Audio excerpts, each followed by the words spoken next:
अनुगुल जिल्ला रे double encounter दुई सुना लुटेरा एनकाउंटर कला Angul police.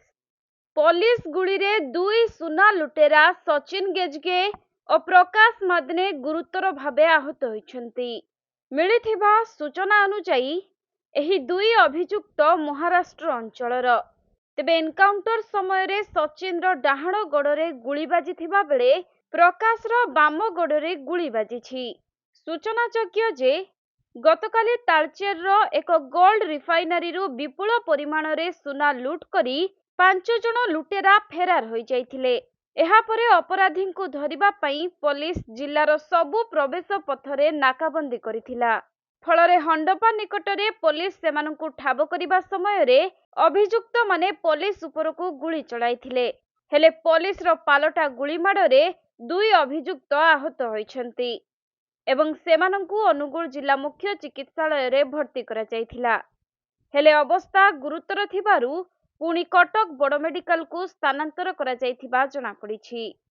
Talcher police station under Shri Balaji gold refineries पाखे जो आर्म्ड रॉबरी किंबा डकैती जो होता से आमको इनफॉरमेशन मिला कि गतकाली संध्या 6टारे पाखापाखि 4 ऊर्ध्व लोक आसिकी श्री बालाजी गोल्ड रिफाइनरी पाखरु पाखापाखि 300 ग्राम गोल्ड एवं किछि सिल्वर लूट करी गोटे ह्युंडाई व्हाइट कलर गाड़ी रे गोटे लोक को किडनैप करी से एम्प्लॉय को लेकिन से माने टुवर्ड्स अनुगुल फरार होती बोलिकी आमको सूचना मिलला। सांगे सांगे आमर तालचेर पुलिस इनफॉरमेशन रु डिस्ट्रिक्ट वाइड आमर नाका सेटअप करागला। 5टा टीम कन्स्टिट्यूट करागला। इंटर डिस्ट्रिक्ट मध्य ढेंकानाल कटक संबलपुर को जोगाजोग करी नाका सेटअप करागला। विलंब राति रे विभिन्न सीसीटीवी रो जांच करी कि आमर जो सबू AI enabled CCTV cameras town रे अच्छी से आमर जो गाड़ी जोटा जना पड़ीथिला से तार गोटे अलर्ट आसिला। आमे जानि पारिलु कि से गाड़ीटा टुवर्ड संबलपुर जाइछि। तो सेतिरे जेतेबेले ताकू चेज करा होउथिला से गाड़ीटा डिटेक्ट हैला। हंडपा पुलिस स्टेशन रो गोटे आइसोलेटेड जंगल पाखे गाड़ीटा चेज कराला। ड्यूरिंग चेज से जो क्रिमिनल्स माने अछंती से भितरु 2 जण आर्म्ड थिले से माने पुलिस उपरे फायर करिले आउ फेरार हेबा पई चेष्टा करिले।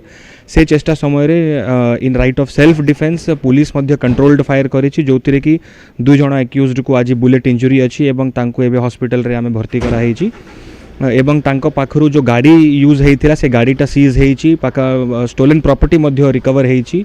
4 जण एक्यूज्ड एबे पर्यंत हमर कस्टडी रे अछंती।